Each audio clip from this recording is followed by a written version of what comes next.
기도하겠습니다. 잘 되고 있습니다. 기도하고 순종하면 잘 됩니다. 아멘. 오늘 본문의 말씀의 제목은 온전케 하실 예수라는 제목으로 은혜를 나누겠습니다. 색안경을 끼고 세상을 보면은 이 색안경의 색깔에 따라서 세상이 파랗게 보이기도 하고 빨갛게 보이기도 하는 것입니다.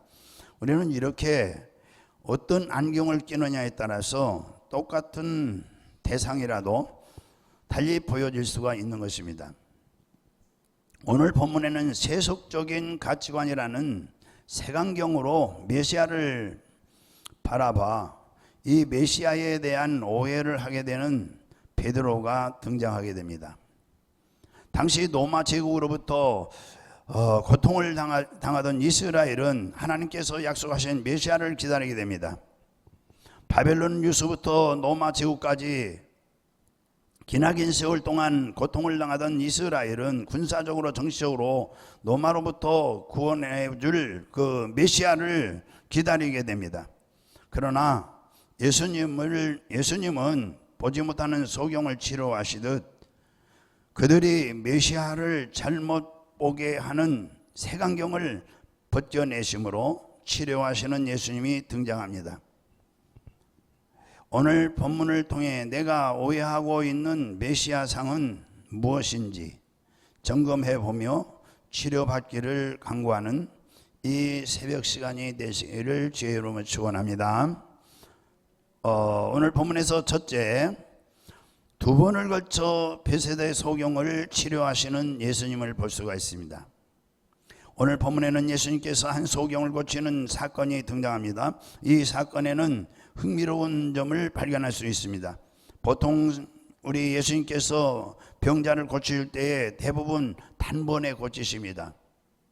그런데 오늘 본문 8장 22절에서 25절 우리 같이 보시죠. 8장 우리 22절에서 25절까지 베세다의 이름의 사람들이 맹인 한 사람을 데리고 예수께 나와 선대기를 구하거늘 예수께서 맹인의 손을 잡으시어 마을 밖으로 데리고 나가사 눈에 침을 뱉으시며 그에게 안수하시고 무엇이 보이느냐 물으시니 쳐다보며 이르시되 뭐라 그래요? 사람들이 보이나이다. 나무 같은 것들이 걸어가는 것을 보나이다 하거늘. 여기에서 보면은 소경을 고치시는데 두 번에 걸쳐서 고치심을 볼 수가 있어요. 예수님의 첫 번째 안수를 통해 베세다 소경을 안수를 통해 그 하늘을 보게 합니다. 그리고 믿음의 눈을 뜨기 시작하게 됩니다. 하지만 아직 온전하지 못합니다. 그는 사람을 보고 뭐같이요? 나무 같은 것들이 걸어가는 것을 보나이다라고 말합니다. 그는 예수님의 안수를 통해 하늘을 보게 됐지만은 땅에서는 여전히 나무와 사람을 제대로 인식하지 못하는 상태인 것입니다. 두 번째 예수님이 안수를 합니다. 이 안수를 받자 그는 주목하여 볼 수 있게 되는 것입니다. 이때에 보다, 이 눈으로 보다, 이 보다라는 그 단어는 꿰뚫어 본다는 뜻입니다. 만물의 본질을 꿰뚫어 보기 시작하는 것입니다. 마침내 모든 것을 밝게 보게 되는 것입니다. 이때에 이 보다라는 본질과 중심을 환히 들여다보는 그 상태를 말합니다. 본질과 중심. 이는 성도의 신앙이 점점 깊어지고 발전해 가는 과정을 말하는 것입니다. 소경 치료 사건은 12 제자들과 그 외에 주님을 따르는 무리들이 예수님을 정치적 군사적 메시아로 아는 이 무지함의 상태를 말씀해 주는 것입니다.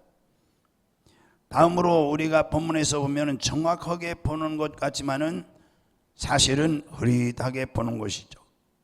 이 본문에서 다시 한번 보면은 정확하게 보는 것 같지만은 흐릿하게 보는 누가 있습니까? 베드로입니다. 베드로.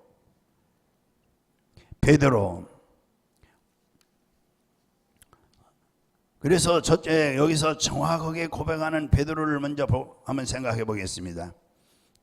8장 29절에 우리 8장 29절 시작.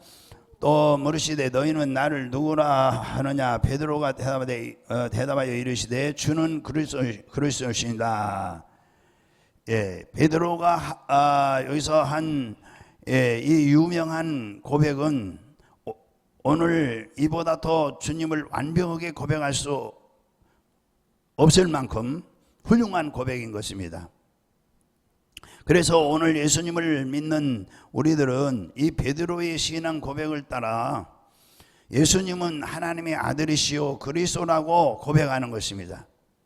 왜냐하면 이 고백을 한 이 베드로를 우리 예수님께서 아주 정확한 고백이라고 인정해 주셨습니다. 그 다음에 이제 보면은 이 정확한 고백 이면에 흐릿한 면이 있습니다. 이렇게 고백한 이 훌륭한 고백을 한 베드로가 이제 8장 32절에 가서 보겠습니다. 우리 32절 시작. 드러내놓고 이 말씀을 하시니 베드로가 예수를 붙들고 뭐죠? 항변하매. 예. 여기에서 믿을 수 없는 말을 하는 거예요. 베드로는 예수님은 이 베드로의 고백을 보시고 베드로에게 하나님의 아들 그리스도는 십자가에서 죽게 될 것임을 여기서 이제 말씀해 주시는 겁니다. 말씀했습니다. 그러자 베드로는 난리가 났어요. 베드로는 예수님을 붙들고 항변하였다고 그랬어요. 마가는 기록하고 있죠. 항변이라는 말은 예수님께서 복음서에서 귀신을 내어 쫓을 때 쓰시던 말로 이제 꾸짖다라는 의미가 있습니다. 베드로는 예수님을 꾸짖고 야단치듯이 말하고 있는 것입니다. 예수님께서도 그런 베드로를 그냥 두시지 않습니다. 마가복음 8장 33절에 가서 또 보겠습니다. 시작.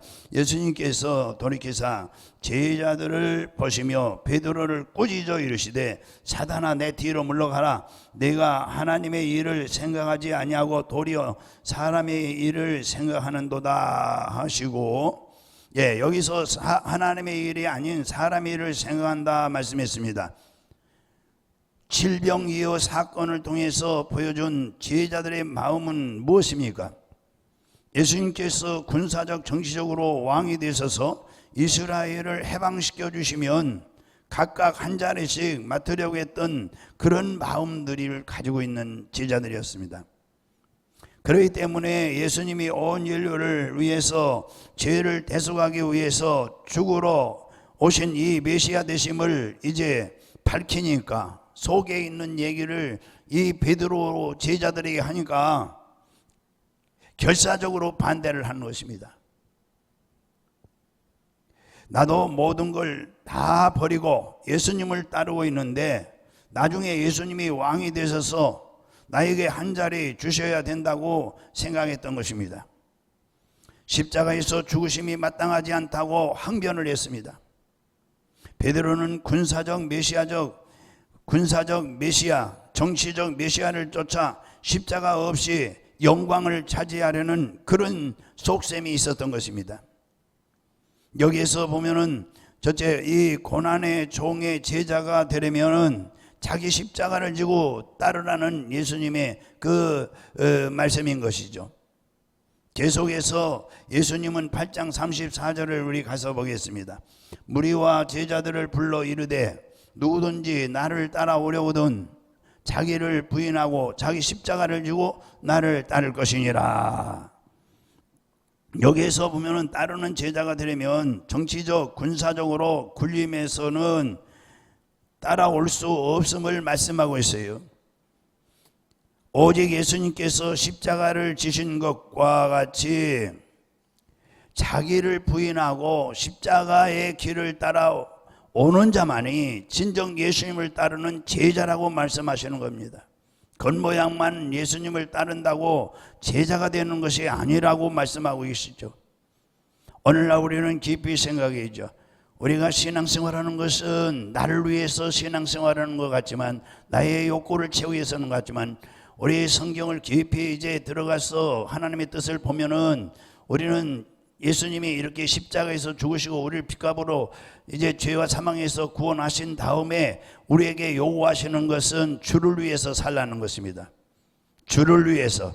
2021년도에 우리가 성공적인 또 축복된 삶을 살려면은 누구를 위해 사느냐? 나를 위해 사느냐? 가족을 위해 사느냐? 누구를 위해 살아야 되겠습니까?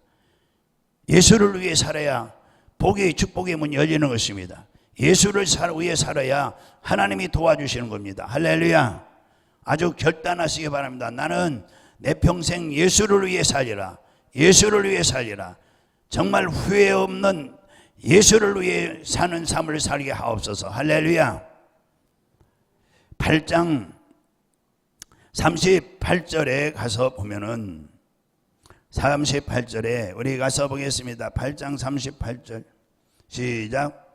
누구든지 이 음란하고 죄 많은 세상 시대에서 나와 내 말을 부끄러워하면 인자도 아버지의 영광으로 거룩한 전사들과 함께 올 때에 그 사람을 부끄러워하리라. 예수님은 세상에 요구하는 대로 영광과 승리를 추구하는 자들을 예수님께서는 부끄러워하실 것이라고 그랬어요.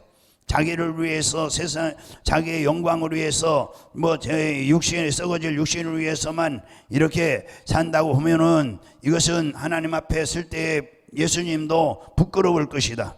그래서 예수님을 믿는다면서도 십자가 못 박힌 예수를 자랑하지 못하고 예수를 위해 살지 못하고 하나님을 위해 살지 못하고 오히려 경제력과 권력과 학력 등을 자랑하려는 자들을 예수님께서는 그날에 가서 하나님 앞에 서는 날 부끄러워할 거라고 그랬습니다. 예수님이 부끄러워하시는 모습, 경제력, 권력, 학력 등을 이것을 자랑하며 살겠습니까? 결코 그렇게 할 수 없습니다. 우리는 나중에 하나님 앞에 설 때에 후회 없이 정말 주를 위해서 살아야 될 줄로 믿습니다. 우리 아멘 좀 해봅시다. 우리 예수님께서 베드로에게 사탄이라고 말씀하시면서 꾸짖으심은 십자가 없는 영광을 누리려 했기 때문인 것입니다. 예수님은 지금도 사탄의 종노릇하며 십자가 없이 하늘 영광을 얻으려고 하는 자들에게 사탄아 물러가라고 꾸짖으심을 기억해야 되는 것입니다. 다음 본문에서 보면은 메시아를 흐릿하게 보고 있는 베드로를 이제 치료하시는 예수님을 볼 수가 있어요. 그러나 그러한 베드로라 할지라도 우리가 연약하여 때로 넘어지고 십자가를 벗어 던지려고 할 때가 있다 하더라도 예수님은 소경을 2번에 걸쳐 완전히 고치시는 것 같이 죄로 병든 우리를 고치십니다. 마가복음 9장 1절에 가서 보겠습니다. 또 그들에게 이르되 내가 진실로 너에게 이르노니 여기 서 있는 사람 중에 죽기 전에 하나님의 나라가 권능으로 임하는 것을 볼 자들도 있느니라 하시니라. 아멘. 여기에서 예수님께서 앞으로 하나님 나라가 임하는 것을 볼 것이라고 말씀하고 있습니다. 이미 예수님께서 회개하라 하나님 나라가 가까이 왔다고 말씀을 하셨지만은 여기에서 말씀하시는 하나님 나라는 궁극적인 종말론적인 하나님 나라를 말씀하시는 것입니다. 조림의 하나님 나라가 아닙니다. 그러나 이 땅에서 궁극적인 종말론적 하나님 나라를 죽기 전에 이 땅에서 보여주실 거라고 말씀하고 있습니다. 9장 1절에 말씀을 하시고 6일이 지나 베드로 또 야고보 요한은 예수님과 함께 이제 높은 산이라고 하는 이 헬몬 산이라고도 하고 또 헤르몬 산이라고도 하는 그 산으로 이제 올라가게 됩니다. 이곳에서 신비롭고 놀라운 광경을 보게 됩니다. 예수님께서 부활체로 변형되사 모세와 엘리야와 함께서 계심을 보게 됩니다. 이러한 광경을 본 베드로는 매우 좋아하여 초막셋을 여기다 짓고 산을 내려가지 말고 평생을 여기서 살고픈 마음을 비췄습니다. 9장 5절을 가서 보시죠.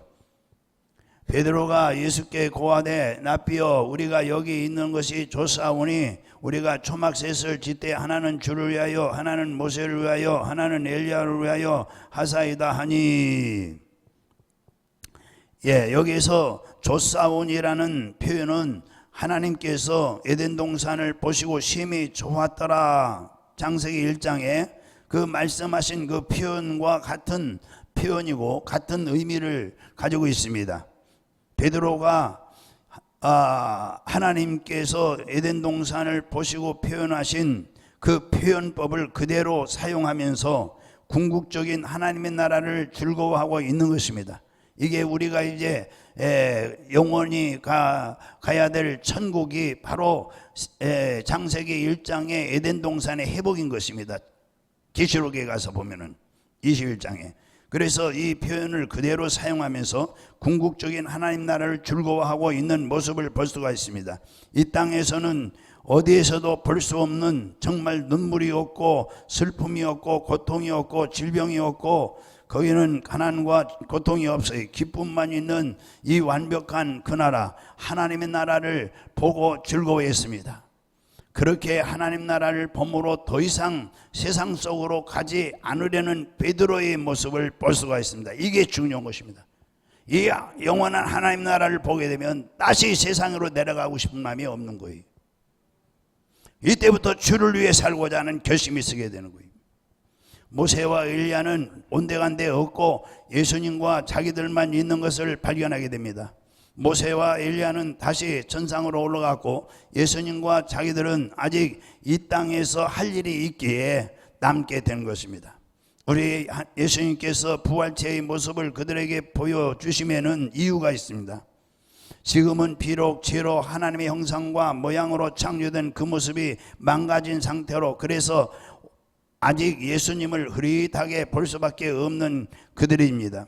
그러나 우리 예수님께서 그들을 위해 십자가에서 죽으시고 사흘 만에 부활하실 때에 그들은 완전하게 하나님의 형상과 모양으로 회복된과 십자가의 은혜와 복음을 깨닫게 해 주실 것을 가르치심으로 그들이 본 천국을 향한 기대와 소망을 주셨던 것입니다.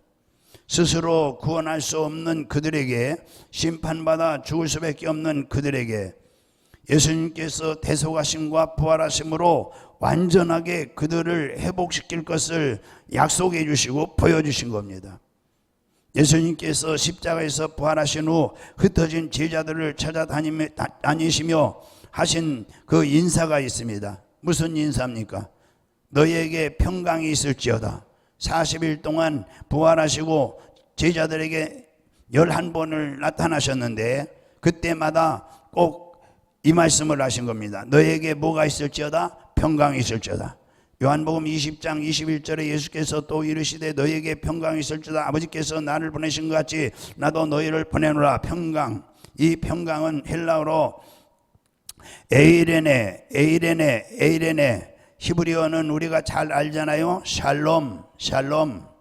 이 평강은 가득 차단한 뜻으로 세상 누구에게도 받을 수 없는 축복으로 오직 하나님이 통치하신 하나님 나라에서만 누릴 수 있는 축복인 것입니다.